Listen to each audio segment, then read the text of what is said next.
Imagine spending your hard-earned money on a shiny new car, only to discover 6 months later the company behind it has vanished. No spare parts, no resale value, just regret. That nightmare is becoming reality in 2025 across Europe and beyond. Once trusted brands are collapsing suddenly, silently, and without mercy. Dealerships are locking their doors, service networks are evaporating, and unsold cars sit abandoned on lots, waiting for buyers who have no idea what's coming. I dug deep into the numbers so you don't have to, and what I uncovered left me stunned. These aren't obscure brands no one has heard of. Some are legendary, names that once stirred passion and pride, but today they're on the edge of extinction. If you're planning to buy a new car, this is your wake-up call, because a year from now, some of these badges may no longer exist, and owning one could turn into a financial disaster. Let's begin with a brand once praised for luxury and innovation, but now gasping for survival: Alfa Romeo. Now let's turn to Alfa Romeo, a brand I personally admired for its speed, its style, and its soul-stirring sound. Every curve of an Alfa once told the story of Italian passion, but today, I'm watching that passion fade into despair. In Europe, Alfa's home turf, sales have been sinking in steady double digits while competitors surge forward. Stellantis poured billions into electrification, yet Alfa barely moved. Their grand promise of going fully electric by 2027 quietly abandoned. Instead, outdated petrol engines and a single plug-in hybrid, the Tonale, are all they've got. Meanwhile, BMW and Mercedes are racing ahead with entire EV lineups, securing incentives and passing stricter EU emission standards. Alfa, by comparison, is limping behind, and the US? Even bleaker. Fewer than 12,000 Alfas sold in 2024, while Toyota moves that many cars in just 2 days. Dealerships are shutting down or merging into Jeep and Chrysler stores. Many don't even have Alfa-trained technicians, leaving owners with poor support, scarce parts, and warranties that look shakier every year. Resale value is collapsing, insurance costs are climbing, and faith in the badge is evaporating. Unless a miracle arrives in 2026, Alfa risks disappearing not just from showrooms, but from roads in both Europe and America. Mitsubishi. There was a time when Mitsubishi felt unstoppable. The Outlander, the Pajero, even the humble Colt. They weren't just cars, they were everywhere, carrying families, conquering rough roads, and earning a reputation for rugged reliability. But in 2025, the story is heartbreakingly different. Mitsubishi isn't fighting to stay alive. It's quietly surrendering. In Europe, the retreat is already underway. Sales in 2024 plummeted to just 55,000 units across the entire EU, a staggering fall from their early 2000s dominance. But it isn't just sales numbers, it's a loss of spirit. Mitsubishi has stopped developing new models for Europe altogether. No fresh technology, no new EVs, no redesigned Outlander. Their so-called selection and concentration strategy is just polished corporate language for "we quit." Step into a Mitsubishi dealership in Germany, France, or Spain, and the truth hits hard. A handful of aging models sit neglected, while service bays are filled with decade-old cars waiting endlessly for discontinued parts. These aren't dealerships anymore. They're hospice wards for a dying badge. And while the EU doubles down on stricter emissions rules and electrification, Mitsubishi has no lifeline. Their once pioneering plug-in Outlander was pulled from production in early 2024. No replacement followed. No battery advancements, no hybrid expansion, no Europe-built EV. With 2026 and 2030 carbon targets looming, Mitsubishi isn't lagging behind. It's already out of the race. In the US, the decline feels quieter but no less tragic. Mitsubishi still sells vehicles here, but the presence is thinning. Dealership networks are shrinking,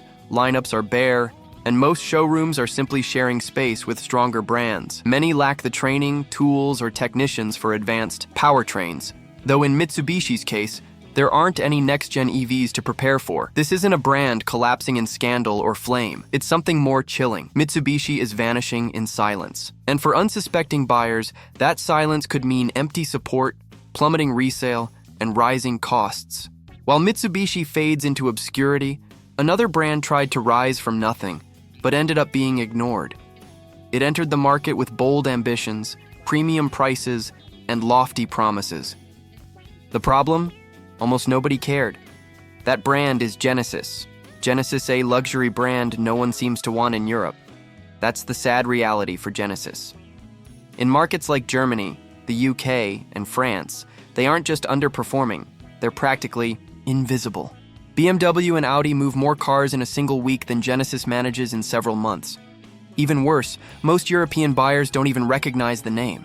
That's catastrophic when your business plan depends on selling over 60,000 luxury vehicles a year. Their direct-to-consumer model sounded sleek and modern, but in practice, it's a disaster. No dedicated dealerships, no brand-specific service centers, no test drives, no personal connections. Buyers are expected to spend premium money without ever feeling the brand in person. And in the world of luxury, trust is everything. Without it, there's no sale. Then comes the financial blow. In 2025, the EU tightened CO2 regulations and began reviewing tariff hikes on Korean imports. That's devastating for Genesis, since every vehicle is shipped in from South Korea with no European production base. Even a small tariff increase could make them completely uncompetitive overnight. For customers in both Europe and the US, this translates into repair delays, scarce parts, and warranty support that looks increasingly fragile. It's the perfect storm. A brand that launched too quickly, spread too thin, and failed to build real trust. Genesis isn't collapsing in a blaze of bad press. Instead, it's bleeding momentum quietly, almost invisibly. And if nothing changes, the brand could slip out of Europe as quietly as it arrived, leaving almost no trace behind. But if Genesis is fading slowly, the next story is far more brutal. Jaguar. If you had told me 10 years ago that Jaguar, one of Britain's proudest luxury names, would be gasping for survival in 2025, I never would have believed it. But the truth is undeniable. The numbers don't lie. This isn't a slowdown. It's a free fall. In April 2025, Jaguar sold just 49 cars across the whole of Europe. Not 4,900, not even 490. 49. That's a staggering 97.5% collapse, compared to the same month the year before. And no, that isn't a typo. So how did such an icon end up here? Jaguar went all in on electrification, at least on paper. They scrapped their internal combustion lineup, walked away from plug-in hybrids, and promised a bold EV future. But when the dust settled, showrooms were left with nothing. No petrol models, no hybrids, and no electric cars ready to ship. I spoke with a UK dealer who admitted they had customers lined up, waiting for months only to be told the cars were canceled. Sales teams had no stock, no updates, no answers. By the end of 2024, Jaguar had stopped selling cars entirely in the UK, its home market. Meanwhile, BMW, Audi, and Mercedes kept moving tens of thousands of vehicles every quarter. Jaguar, zero. The collapse rippled fast. Dealerships shut down. Lifelong loyalists walked away in frustration. Resale values cratered, with some certified pre-owned Jaguars losing 40 to 50% of their worth in under a year. And the promised EVs? Still stuck as sketches, concept slides, and empty words. Even worse, the company rebranded, dropping the legendary leaping cat logo, unveiling the motto, "Copy Nothing," and trying to reinvent itself while literally having no vehicles on the road. Financially, Jaguar Land Rover is in deep trouble. With no volume and no revenue, cash is burning daily. Even if they manage to launch a flashy electric SUV or sedan next year, it may come too late to restore trust or to save the brand. For owners today, the questions are chilling. What happens? To warranty support? To spare parts? To trade-in value? Jaguar isn't facing a rough transition. It's enduring a full-blown luxury collapse, and it's happening faster than anyone ever imagined. And while Jaguar's fall across Europe is shocking, what's happening to this next brand in the United States may be even worse. Chrysler, America's forgotten brand. Growing up, Chrysler was everywhere. Town and country vans, big sedans, daring concept cars.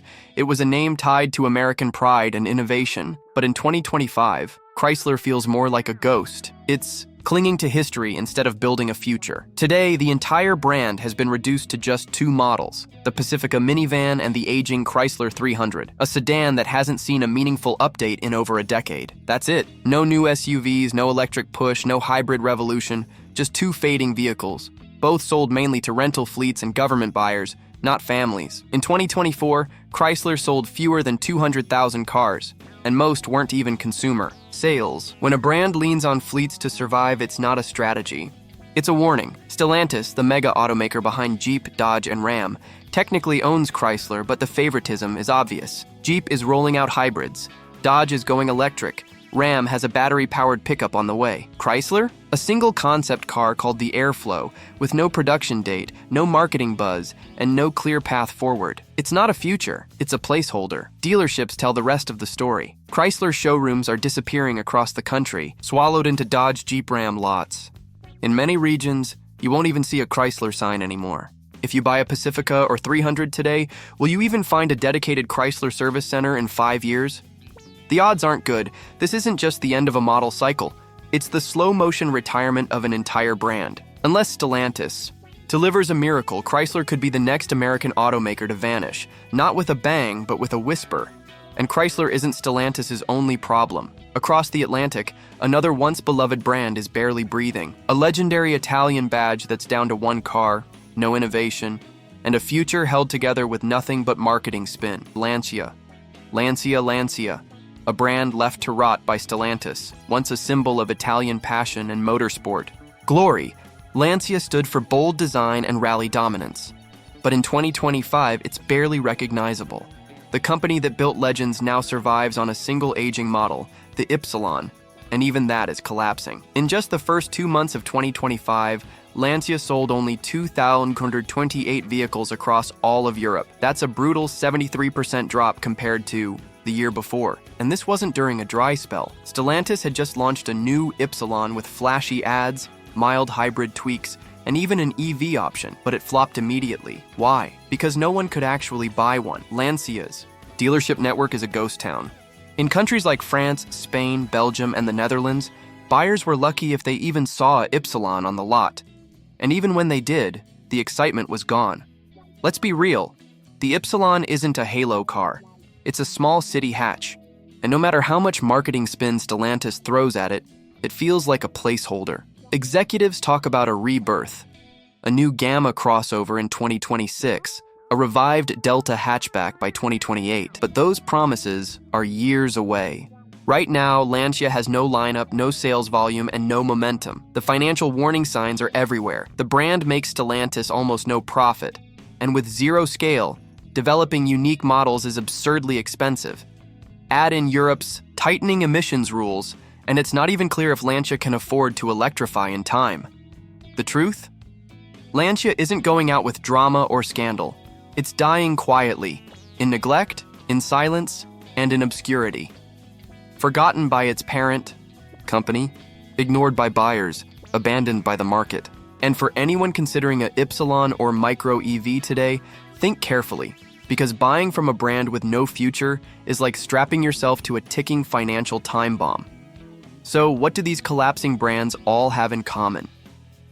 They didn't just lose sales. They lost direction. These aren't rumors or speculation. They're hard signs of automotive extinction. Brands with no lineup, no dealerships, no momentum, and no future. If you're thinking about buying from any of them, stop and ask yourself one question. Will this brand even exist 5 years from now? Because if the answer is no, your dream car could quickly turn into a resale nightmare, a warranty gamble, and a service disaster long before you're ready to let it go. Thanks for watching.